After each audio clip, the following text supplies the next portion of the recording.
This channel does not promote any violent, harmful, or illegal activities. All content provided by this channel is meant for an education purpose only. দেখুন, খুব একটা রুচিশীল আক্রমণ তো বলা যায় না। রাজনীতির সাথে এই বিষয়ের কতটা যোগ আছে এটা নিয়েও কেউ কেউ প্রশ্ন তুলতে পারেন, কিন্তু মুশকিল হচ্ছে আজকের ভারতে বিভিন্ন ক্ষেত্রে কোনটা ইস্যু কোনটা নন ইস্যু, কোনটাকে যে নেতারা তুলে ধরবেন তার এখন আর কোনো ম্যানুয়াল নেই। যা আছে সব সিলেবাসের বাইরে থেকে, এতদিন অবধি সবাই যা যা জেনে এসছেন সব কিছুর বাইরে সবাই চলে যাচ্ছেন। ফলে লালু প্রসাদ তার মতো করে বলেছেন, কোথাও গিয়ে সেই অনেক দিন আগের থেকেই তিনি যেভাবে একদম মেঠো ভঙ্গিতে বক্তৃতা করেন তার মনে হচ্ছে এইভাবে হয়তো মানুষকে গোটা বিষয়টা বোঝাতে পারবেন, কিন্তু মুশকিল হচ্ছে টেকনিক্যালি ব্যাখ্যাটা ঠিক হয়নি। মানে এই ধরুন অসহজ বিতর্কটাকে আনলেন, তো এই অসহজ বিতর্কে বলা যেতে পারে যে রাজা বা রাষ্ট্রনেতাকে অসহজের আওতায় রাখা হয় না, শাস্ত্রেই সে কথা বলা আছে। এবং এটা কৌটিল্য চাণক্য তিনি খুব স্পষ্ট ভাষায় ব্যাখ্যাও করে গেছেন তার বিভিন্ন টিকার মধ্যে দিয়ে। জানেন তো কেন জানেন? কারণ রাজা মারা গেলে যে যুবরাজের মাথায় রাজমুকুট উঠত তাকে অশৌচ করতে হতো না, অশৌচ অবস্থায় রাজ তিলক করা যায় না। কিন্তু রাজা সেখানে যদি তিনি না থাকেন, রাজা মারা গেছেন, যিনি রাজা হচ্ছেন তিনি যদি ওই সময় অশৌচ পালন করেন যুবরাজ, তাহলে তো তার রাজ তিলক করা যাবে না। রাজ তিলক যদি না করা যায় রাজ্য নতুন রাজা পাবে না। রাজ্য যদি রাজাহীন থাকে মানে অরাজক অবস্থা সৃষ্টি হয়। রাজা না থাকলে নিরাপত্তা নষ্ট হতে পারে, রাজ্যে বিদ্রোহ হতে পারে। ঠিক একই কারণে রাজা যিনি রাজ সিংহাসনে বসে আছেন তারও অশৌচ পালন না করলেও চলে। একই কারণ, ঠিক যে কারণে যুবরাজের অশৌচ পালন করতে না করলেও চলে, ঠিক একইভাবে রাজার অশৌচ পালন না করলেও চলে।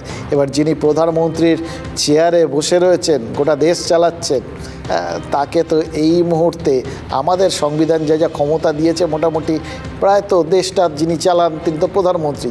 ফলে শাস্ত্রমতে ব্যাখ্যা দেওয়ার একটা জায়গা রয়ে গেছে। এবার বিজেপি নেতারা শাস্ত্রমতে লালু প্রসাদকে খণ্ডন করতে পারতেন, কিন্তু করেননি।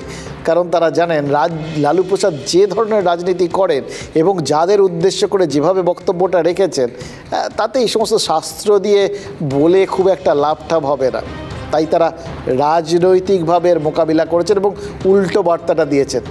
প্রধানমন্ত্রী তার ইঙ্গিত দেন আর বাকি সবাই সেটা কিন্তু সরাসরি B2C, business to consumer, directly ক্রেতা এবং যিনি উৎপাদক দুজনের মধ্যে সম্পর্ক স্থাপন করে দেন, উৎস থেকে ক্রেতার কাছে, ব্যবহারকারীর কাছে। সেটাই তো দেখছি। কি বলল বিজেপি খেয়াল করে দেখুন। এক, তারা ওই ইন্ডিয়া জোটের শরিক লালু প্রসাদের সঙ্গে বাকি বিরোধী দলগুলোকে এক ব্র্যাকেটে রেখে দিচ্ছেন। আর দুই, নিজেদের পরিচয় দিচ্ছেন নরেন্দ্র মোদীর পরিবার হিসেবে। কৃষ্ণনগরে গত শনিবার এই কাজটাই তো অন্য আঙ্গিকে করে গেছেন প্রধানমন্ত্রী। মানে ওখানে বাকি নেতারা বলছেন তারা প্রধানমন্ত্রীর পরিবার, আর প্রধানমন্ত্রী গোটা দেশটাকে, গোটা জায়গাগুলোকে, সমস্ত মানুষকে, দেশবাসীকে তার নিজের পরিবার বলে তুলে ধরার ব্যবস্থা করে দিচ্ছেন। ওই জন্যই ওই বিজেপি কর্মীদের বাড়ি বাড়ি পাঠিয়ে নিজের নমস্কার জানাতে বলেছেন। বাংলার মানুষের নিকটাত্মীয় হয়ে ওঠার চেষ্টা আর কি, এটা পরিষ্কার বোঝা যাচ্ছে। আমি তোমাদের লোক, এরকম একটা বার্তাটা দেওয়ার চেষ্টা। এবার এই বার্তাটা রাজনৈতিক নেতারা কখন দেন? প্রশ্নটা সহজ, উত্তরও তো সোজা। আপনারা জানেন ভোটের সময় যে কেন্দ্র থেকে ভোটে দাঁড়াচ্ছেন সেই কেন্দ্রের বাসিন্দা না হলে নেতারা অস্থায়ী ঠিকানা খোঁজেন, তাই জন্যে যেন লোকে মনে করেন যে না তার তো এখানে একটা কিছু সাযোগ তৈরি হলো, যোগসূত্র তৈরি হলো, আছেন কোনোভাবে আর কি। ঠিক যেরকম 2021-এ বিধানসভা ভোটের সময় খেয়াল করে দেখুন নন্দীগ্রামে বাড়ি ভাড়া করেছিলেন মমতা বন্দ্যোপাধ্যায়। কিন্তু একটা কথা বলুন, মানে কোথাও একজন কেউ বাড়ি ভাড়া নিতেই পারেন, সেখানে বাড়ি ভাড়া নেওয়া মানেই কি সেটা ভোটে লড়ার পূর্বাভাস? ওখানে কোনো রাজনৈতিক নেতা যদি কোথাও গিয়ে বাড়ি টাড়ি ভাড়া নেন, ধরে নিতে হবে কি যে তিনি ওখান থেকেই ভোটে লড়বেন? সন্দেশখালির পুকুরপাড়ায় 3 মাসের জন্য একটা দোতলা বাড়ি ভাড়া করেছেন স্থানীয় বিজেপি নেতারা। এবার যারা স্থানীয় খেয়াল করে দেখুন, তাদের নিশ্চয়ই থাকার জায়গা আছে সন্দেশখালিতে, জায়গা তো নিয়ে কোনো সংশয় থাকার কথা না। তাহলে পুকুরপাড়ার ওই দোতলা বাড়িটা কার জন্য ভাড়া নেওয়া হয়েছে? নিঃসন্দেহে এরকম কারোর জন্য যিনি সন্দেশখালীর বাসিন্দা নন, তাই না? এবার তিনি কে সেটা TV9 বাংলা খুঁজে বার করেছে। মানে দেখুন, নর্মাল কোর্সে কেন একটা বাড়ি কোথায় ভাড়া নেওয়া হলো এ নিয়ে মাথা ঘামানোর কোনো মানে হয় না, কিন্তু যখন ওরকম জায়গায় বর্তমান পরিস্থিতিতে এরকমভাবে বিজেপির নেতারা কোনো বাড়ি ভাড়া করেন, তাহলে তো খোঁজ খবর নিয়ে দেখতেই হয়। এবং তাই দেখার ফল, ওই বললাম না, যেখানে দেখিবে ছাই উড়াইয়া দেখো তাই, আমাদের কাজটাই এই, সেগুলো করি। ফলে মাঝে মধ্যে কিছু না কিছু অমূল্য রতন টতন পেয়েও যাই। এরকম সন্দেশখালীর পুকুরপাড়ার ওই বাড়িটা 3 মাসের জন্য কার জন্য ভাড়া নেওয়া হয়েছে জানেন? ওই খুঁজলাম, ছাই ওড়ালাম আর দেখলাম বাড়িটা ভাড়া নেওয়া হয়েছে শুভেন্দু অধিকারীর জন্য। এ ছাড়বো না, আমরা এখানে অস্থায়ী শিবির নিয়ে নিচ্ছি, ঘর নিয়ে নিচ্ছি। আপনি তো সেখানে আসবেন, আজকেও অনেক আসবেন, এখানে আমাদের ক্যাম্প থাকবে। গুয়াহাটি গার্ডবেন 20শে ফেব্রুয়ারি সন্দেশখালী সফরের দিনই বলেছিলেন শুভেন্দু অধিকারী। তা যে কথার কথা নয়, ঘর ভাড়া করে স্পষ্ট করে দিল সন্দেশখালীর গেরুয়া শিবির। সন্দেশখালীর আন্দোলনের ফসল লোকসভার ভোট বাক্সে তুলতে কোনো কসুর করতে চাইছেন না রাজ্যের বিরোধী দলনেতা শুভেন্দু অধিকারী। আর সেই জন্যই সন্দেশখালীর পুকুর পাড়ায় ঘাঁটি ঘেরে থাকার পরিকল্পনা নিয়েছেন বিরোধী দলনেতা। সন্দেশখালীর পুকুর পাড়ায় বাদল দাসের এই যে বাড়ি, এই বাদল দাসের এই বাড়িতেই থাকার পরিকল্পনা করেছেন শুভেন্দু অধিকারী। কয়েকদিনের জন্য হলেও প্রতিবেশী হবেন বিরোধী দলনেতা, খুশি স্থানীয় মহিলারা। ভালো বলতে আমাদের যে আতঙ্কটা, সেই আতঙ্কটা দূর হবে, কিছু হলে তাকে জানানো যাবে।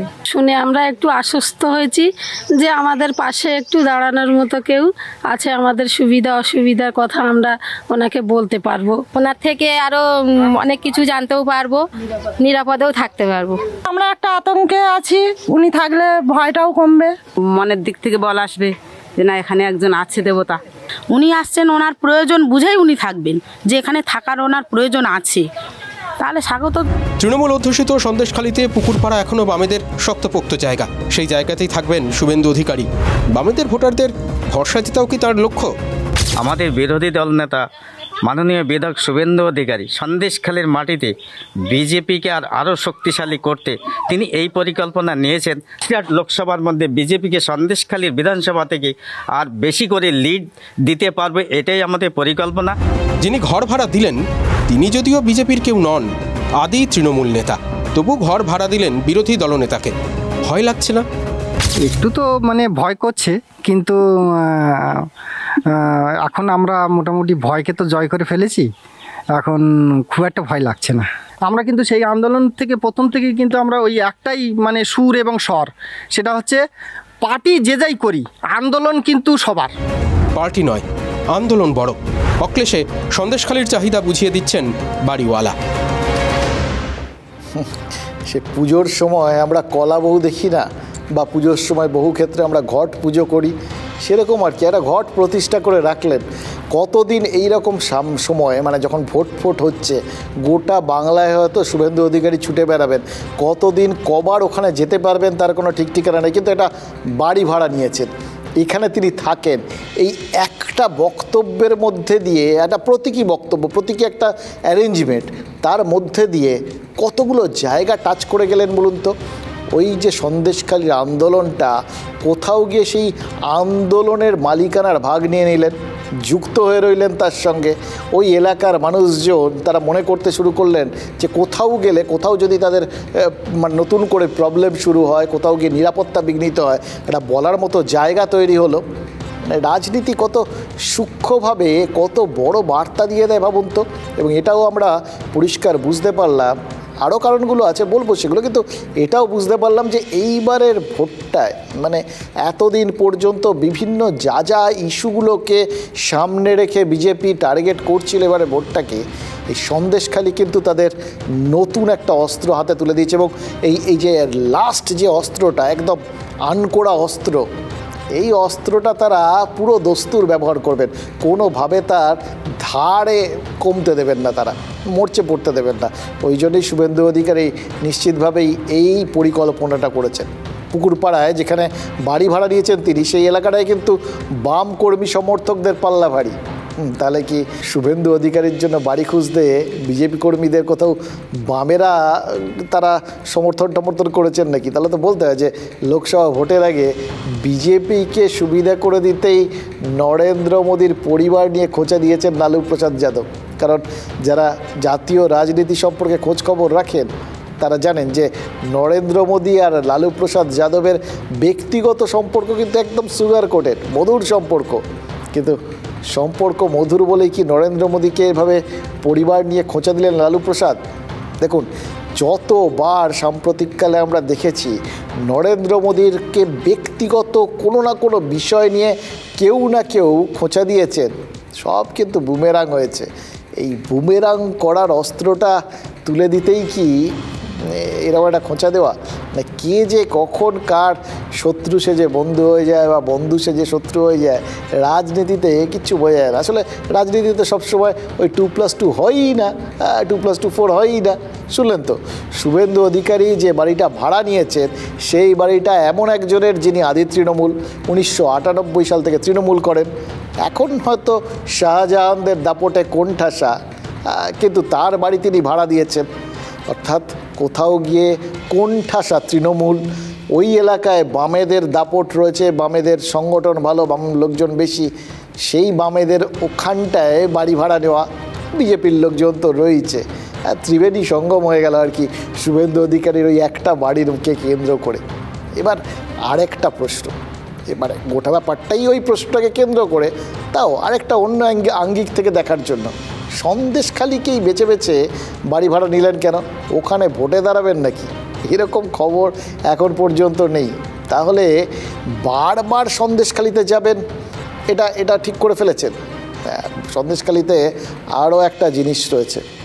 1 তারিখ আরামবাগ আর 2 তারিখ ওই কৃষ্ণনগরের সভার থেকে নরেন্দ্র মোদী বারবার বলে গেছেন যে সন্দেশখালির বাসিন্দাদের পাশে আছেন, পাশে থাকবেন বিজেপি নেতারা।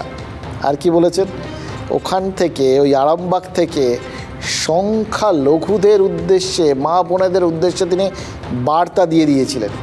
এবার এই অঞ্চলটায় সংখ্যাগুরু, সংখ্যালঘু, যে যেখানে শেখ শাহজাহানদের অত্যাচারের শিকার, তাদের পাশে দাঁড়াতে বিজেপি নেতারা সরাসরি তাদের কাছে পৌঁছে গেছেন মোদির দূত হয়ে। এই কথাটা বুঝিয়ে দিতেই কি এই ভাড়া বাড়ির ব্যবস্থা? ওটা সেবা কেন্দ্র হয়েছে, বাদল দাসের বাড়িতে আমরা ভাড়া নিয়েছি সেবা কেন্দ্র, লিগ্যাল সাপোর্ট দেওয়ার জন্য এবং অত্যাচারিত মহিলাদের পাশে থাকা।